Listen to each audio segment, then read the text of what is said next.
Hello दोस्तों, SS मंत्रा YouTube channel में आप सभी का स्वागत है।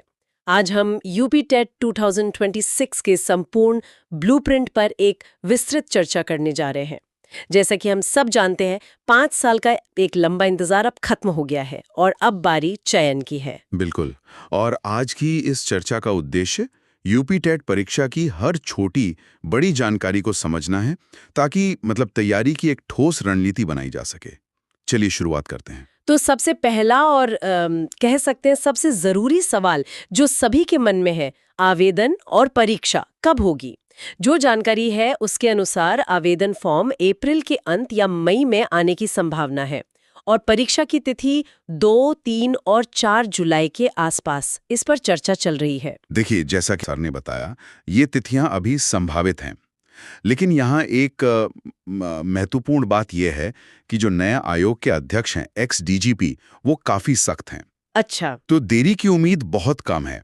मेरा मानना है कि अभ्यर्थियों को फॉर्म आने का इंतजार किए बिना ही अपनी तैयारी शुरू कर देनी चाहिए। ये बहुत सही पॉइंट है, मतलब इंतजार करना ही नहीं है। बिल्कुल नहीं। अच्छा, कई अभ्यर्थी सीटेट में अच्छा स्कोर नहीं कर पाते और जाहिर है निराश हो जाते हैं, लेकिन यूपी टेट उनके लिए एक बेहतर मौका हो सकता है। तो आइए समझते हैं ऐसा क्यों है। सीटेट जो है वो कॉन्सेप्ट और पेडागोजी पर आधारित होता है और उसकी भाषा भी थोड़ी कठिन होती है।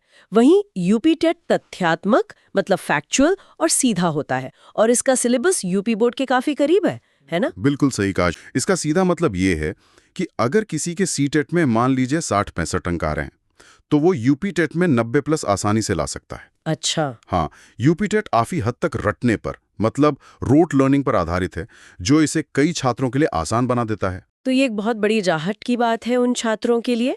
अब बात करते हैं पात्रता की, कि कौन कौन ये परीक्षा दे सकता है।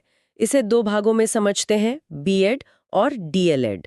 बीएड डिग्री धारकों को तो अब केवल पेपर 2 यानी जूनियर पर ही फोकस करना चाहिए, क्योंकि वो प्राइमरी वैकेंसी के लिए तो अब मान्य नहीं है। जी। और डीएलएड या बीटीसी वाले दोनों पेपर के लिए मान्य है, लेकिन उन्हें पेपर 1 मतलब प्राइमरी को अपनी मुख्य प्राथमिकता रखनी चाहिए। प्राथमिकता प्राइमरी को। हाँ एक और जरूरी बात, जो छात्र अभी अपियरिंग है वो भी तो मान्य है ना? जी। सेमेस्टर चाहे पहला हो या दूसरा, वो मायने नहीं रखता। हाँ बिल्कुल, अपियरिंग वाले भी पूरी तरह से मान्य है। ठीक है, चलिए अब परीक्षा के पैटर्न और हमें क्या लक्ष्य लेकर चलना है इस पर एक नजर डालते हैं।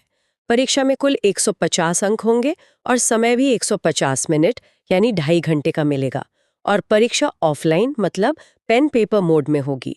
और सबसे अच्छी बात, इसमें कोई नेगेटिव मार्किंग नहीं है। जी, जैसा कि शिवांश मिश्रा सर ने बताया, नेगेटिव मार्किंग का ना होना एक बहुत बड़ा फायदा है। अब लक्ष्य की बात करें तो पासिंग मार्क्स जनरल के लिए 90 और कैटेगरी के लिए 82 हैं। लेकिन हमारा सुझाव तो यही है कि 100+ का एक सेफ स्कोर टारगेट रखें। हाँ, एक सेफ साइड लेकर चलना हमेशा बेहतर होता है। और इस तैयारी के लिए एक औसत छात्र को कितना समय लग सकता है?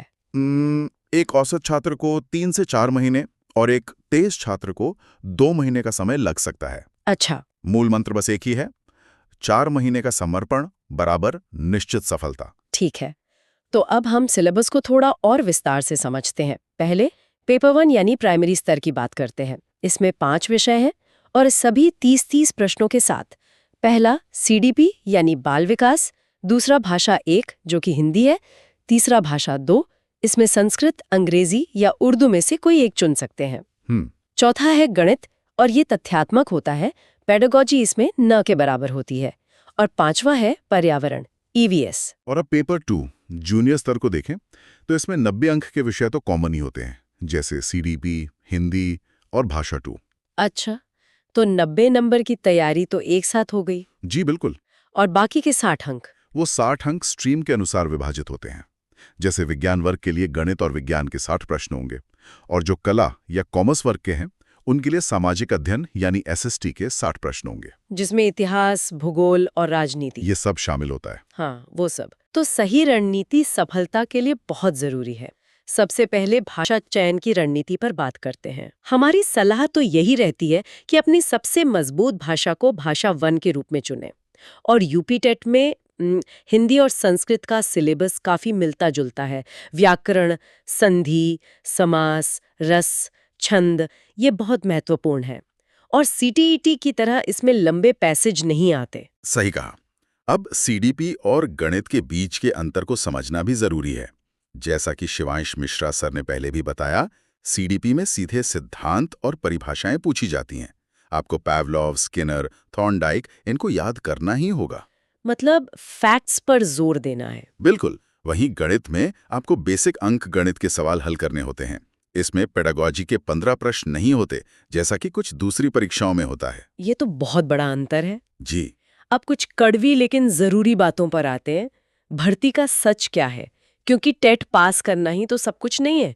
वास्तविकता तो ये है कि सरकार शिक्षक सरप्लस का दावा करती है। इससे प्राइमरी में मतलब तुरंत भर्ती की उम्मीद थोड़ी अनिश्चित है।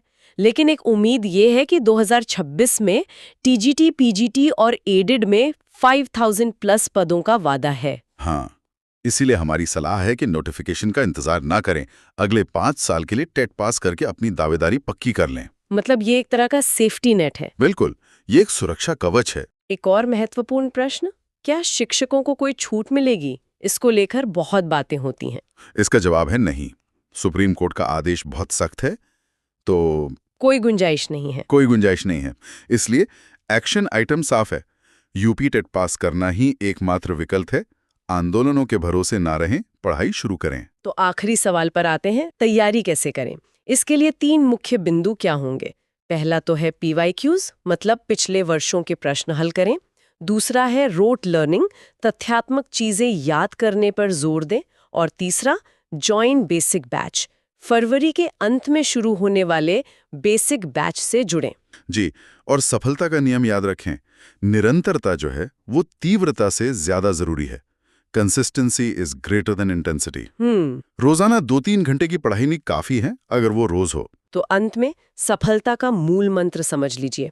यूपी टेट आपका सुरक्षा कवच है, ये आपका सेफ्टी नेट है। हाँ। यह सीटेट से आसान है और आयोग सक्रिय है, इसलिए परीक्षा समय पर होगी। दोस्तों, हमेशा याद रखें, असंभव कुछ भी नहीं है, बस शुरुआत जरूरी है। दोस्तों, अगर आपको ये क्लास पसंद आई हो तो एसएस मंत्रा चैनल को सब्सक्राइब करें, वीडियो को लाइक करें और बेल आइकन दबाना ना भूलें। धन्यवाद।